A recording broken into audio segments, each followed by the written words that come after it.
तो हेलो दोस्तों, आज हम बात करेंगे चैप्टर 2 इंग्लिश नेल्सन मंडेला के बारे में। तो चलिए हम शुरू करते हैं। नेल्सन मंडेला तो 10 मई 1994 का दिन था। साउथ अफ्रीका के लिए बहुत ही खास था। प्रिटोरिया, जो साउथ अफ्रीका की कैपिटल सिटी है, उस दिन एक नई रोशनी में जगमगा रहा था। प्रिटोरिया पूरी दुनिया से 140 से ज़्यादा देश में के बड़े बड़े लीडर्स और महान लोग यहाँ इकट्ठे हुए थे। ये सब एक ही वजह से आए थे ताकि वह साउथ अफ्रीका की पहली डेमोक्रेशियल और नॉन रेशियल गवर्नमेंट को वोट टेकिंग सेरेमनी यानी शपथ ग्रहण समारोह में शामिल हो सके।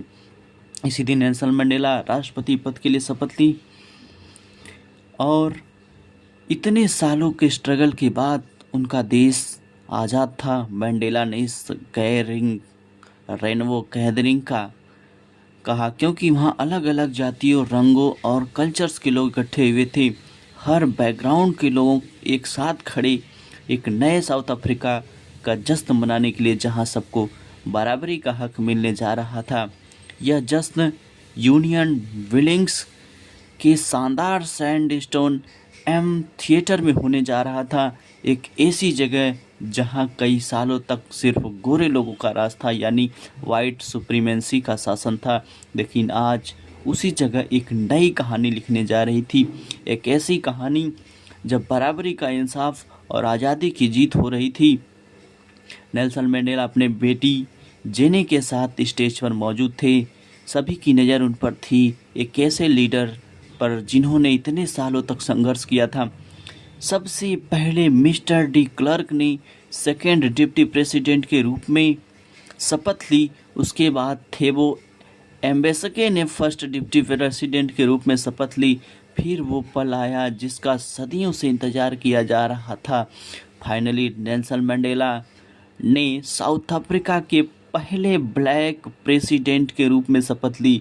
यह सिर्फ पॉलिटिकल मूवमेंट नहीं था दोस्तों, यह आज़ादी और बराबरी की जीता जागता सबूत। अपनी स्पीच में नेल्सन मंडेला ने वहाँ मौजूद सभी लोगों को, पूरी दुनिया को दिल से शुक्रिया अदा किया। उन्होंने कहा कि हम सब यहाँ इकट्ठे हुए हैं ताकि इस न्यू बर्न लिबर्टी यानी नई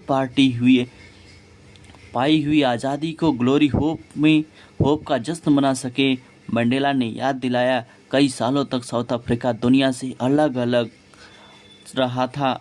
लोगों में देश का रेजिम्स की वजह से अलग ठान दिया था, लेकिन वहाँ देश पूरी दुनिया के लोगों का अपनी धरती पर स्वागत कर रहा है। और नेल्सन मंडेला ने कसम ली, एक प्रॉमिस अपने देश के लोगों के लिए। उन्होंने कहा कि वह अपने हर एक नागरिक को गरीबी, भूखमरी, दुख, जाति, जेंडर के भेदभाव से आज़ाद कराने के लिए काम करेंगे। फिर उन्होंने अपने दिल से निकला हुआ एक बहुत ही गहरा वादा किया, never never and never again shall it be that miss this beautiful land which again inspiration of the operation of one by another, यानी कभी भी और कभी नहीं यह खूबसूरत ज़मीन इंसान को दूसरे इंसान से दबा नहीं सकेगा। मंडेला ने कहा, यह आज़ादी का सूरज कभी नहीं डूबेगा। अपनी स्पीच के अंत में उन्होंने कहा, let freedom reign, God bless Africa. यह सिर्फ एक स्पीच नहीं था, यह एक नए देश का जन्म था जहां इंसानियत सबसे बड़ी ताकत बन चुकी थी। कुछ ही देर बाद यूनियन बिल्डिंग के ऊपर आसमान में एक कमाल का नज़ारा दिखाई दिया। साउथ अफ्रीका के जेट्स, हेलीकॉप्टर्स, मिलिट्री प्लेन एक परफेक्ट सेफ फॉर्मेट में किया। लेकिन दोस्तों, यह सिर्फ मिलिट्री पावर का डिस्प्ले नहीं था, यह अफ्रीका उस लॉयल्टी का सिग्नल था, नए आज़ाद और डेमोक्रेटिकली इंटेक्टेड सरकार के प्रति वफादारी का प्रमाण। और सबसे गहरी बात तो यह थी दोस्तों, वह मिलिट्री जनरल्स जिनके सीने पर मेडल्स लगे थे, जो कुछ पल सब पहले मंडेला को अरेस्ट कर चुके थे, आज उसी मंडेला को सैल्यूट कर रहे हैं, अपनी वफादारी उन्हीं के सामने जता रहे थे। सोचो दोस्तों, वक्त कैसे बदलता है। जिसे कभी दुश्मन समझा गया था, आज उसी को लीडर मानकर सलाम किया जा रहा था। उसके बाद एयरफोर्स के जेट्स ने आसमान में उड़ते हुए साउथ अफ्रीकन फ्लैग्स के नए रंगों का धुआं छोड़ा। Black, red, green, blue, gold, पूरा आसमान इस रंगों से भर गया। नई पहचान का जश्न। फिर एक और बहुत ही खास पल आया तो नेशनल एंथम्स बजाए गए। वाइट ने एनकोसिस साइकिल्स आई अफ्रीका गाया, जो पहले ब्लैक्स का फ्रीडम एंथम था, और ब्लैक्स ने डाई सिस्टम गाया, जो पहले ऑफिशियल एंथम था। पहले ही उस दिन बहुत से लोगों ने दूसरे एंथम के शब्द को अच्छी तरह से याद नहीं थे, लेकिन उस पल की अहमियत कुछ और थी। यह था कि नए साउथ अफ्रीका का सिंबल, जहाँ तक सब एक साथ थे, एक मंच पर झंडे के नीचे खड़े थे, जहाँ पहली बार रंग या जाति के ऊपर उठ करके यूनिटी का जश्न मनाया जा रहा था। उस खुशी के दिन जब पूरा देश आज़ादी का जश्न मना रहा था, तब मैंडेला का मन उसके बीते हुए दर्द भरे कल की तरफ चला गया। उन्हें याद आया कि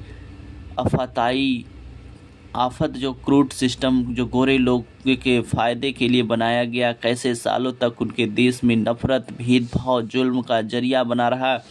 लेकिन मैंडेला ने सिर्फ अपना दर्द याद नहीं किया, उन्होंने उन हज़ारों लोगों को भी याद किया जिन्होंने इस गलत सिस्टम को ख़त्म करने के लिए अपनी जानें दे दी।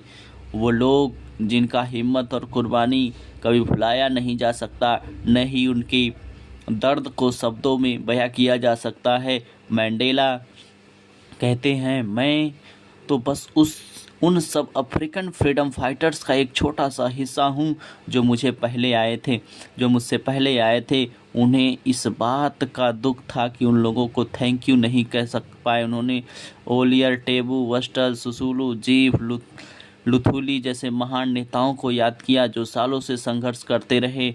मैंडेला कहते हैं कि जुल्म और नफरत का एक अजीब असर होता है, कभी कभी ऐसा समय लाता है जब बहुत ही हिम्मती, समझदार, दयालु पैदा होते। उन्होंने कहा, देश में हीरे जब भी होते हैं, लेकिन उसका असली खजाना तो उनके लोगों का है जो सबसे शुद्ध हीरे से भी ज़्यादा अच्छे और सच्चे हैं। मैंडेला कहते हैं और अपने साथियों से ही हिम्मत का असली मतलब समझा।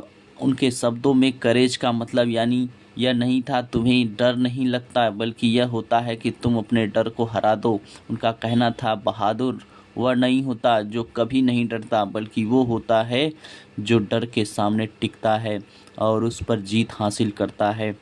मैंडेला आगे बताते हैं कि हर इंसान की ज़िंदगी में दो तरह की जिम्मेदारियां होती हैं, एक अपने परिवार के लिए और दूसरे अपने लोगों और अपने देश के लिए। वो इसे ट्विन ऑब्लिगेशंस कहते हैं, लेकिन यह कहते हैं कि अपार्थाइड वाले साउथ अफ्रीका ने एक ब्लैक इंसान के लिए इन दोनों जिम्मेदारियों को निभाना लगभग नामुमकिन था। अगर कोई अपने लोगों के लिए आवाज़ उठाता तो उसकी फैमिली से दूर कर दिया जाता था, उसकी फ्रीडम छीन ली जाती थी। मैंडेला बताते हैं कि उनके लिए आज़ादी का मतलब समय के साथ साथ कैसे बदलता गया। बचपन में उनके लिए आज़ादी का मतलब था खेतों में खुले आसमान के नीचे दौड़ना बिना किसी रुकावट के। जब वह स्टूडेंट बने तो आज़ादी का मतलब था रात को दोस्तों के साथ घूमना बिना डर के। जब वह जवान हुए तो उनके लिए आज़ादी का मतलब अपना घर बनाना, अपनी फैमिली के साथ जीना। लेकिन धीरे धीरे यह एहसास हुआ कि यह तो सिर्फ उनकी पर्सनल फ्रीडम थी। उनके लिए लोगों का, उनका समाज, उनका देश अभी भी आज़ाद नहीं था। तब उनकी अपनी आज़ादी की भूख उनके लोगों की आज़ादी की भूख बन गई। इसी सोच में उनका जीवन बदल दिया। यह एक डरावने वाले इंसान से एक हिम्मत वाले लीडर बन गए, एक परिवार से प्यार करने वाले इंसान से एक ऐसे व्यक्ति बन गए जो अपने लोगों के लिए सब कुछ छोड़ने को तैयार थे, एक मैन विदाउट द होम। अंत में मैंडेला बहुत ही ज़रूरी बात कहते हैं। वो कहते हैं कि आज़ादी सिर्फ ऑपरेस्ट के लिए नहीं है, बल्कि उनके लिए होती है जो ऑपरेशन करता है। उन्होंने कहा, जो इंसान दूसरों की फ्रीडम छीनता है वह खुद ही आज़ाद नहीं होता और नफ़रत, छोटी सोच, भेदभाव के जेल में बंद होता है। मैंडेला मानते हैं जब दोनों तरफ के लोग आज़ाद नहीं होंगे, चाहे जुल्म सहने वाले हों या करने वाले, तब तक सोसाइटी फ्री नहीं हो सकती। ऑप्रेसर ऑप्रेस्ड दोनों अपनी इंसानियत से दूर हो जाते हैं। तो दोस्तों, नेल्सन मंडेला की लॉन्ग वॉक टू फ्रीडम उस इनॉग्रेशन के दिन ख़त्म नहीं हुई थी। वे कहते हैं, मैंने यह सीखा है कि जब आप एक अच्छे पहाड़ पर चढ़ जाते हैं तो आपको यह समझ आ जाता है कि आगे और भी पहाड़ चढ़ने बाकी। उन्होंने एक बड़ा सफ़र तय किया था, लेकिन गरीबी, भेदभाव, असमानता से आज़ादी का सफ़र अभी भी बाकी था। मंडेला का जीवन हमें यह सिखाता है कि आज़ादी सिर्फ एक पल का जिस्म नहीं होता, बल्कि एक लंबी जर्नी होती है जो लगातार हिम्मत, मेहनत और इंसानियत की ज़रूरत होती है। उन्होंने दिखाया कि नफ़रत को प्यार से, जुल्म को हिम्मत से हराया जा सकता है। इसलिए उनका जीवन हम सबके लिए एक हमेशा याद रखने के लिए प्रेरणा है। तो हेलो दोस्तों, याद रखिए दोस्तों, आज़ादी का लंबा सफ़र सिर्फ मंडेला का नहीं था, हम सबका सफ़र है। यह ऐसी दुनिया के लिए है जो सबके लिए बेहतर हो और जहां सब बराबर हो। यह सफ़र आज भी जारी है। उम्मीद है दोस्तों आपको नेल्सन मंडेला की इंस्पायरिंग कहानी या जर्नी पसंद आई होगी।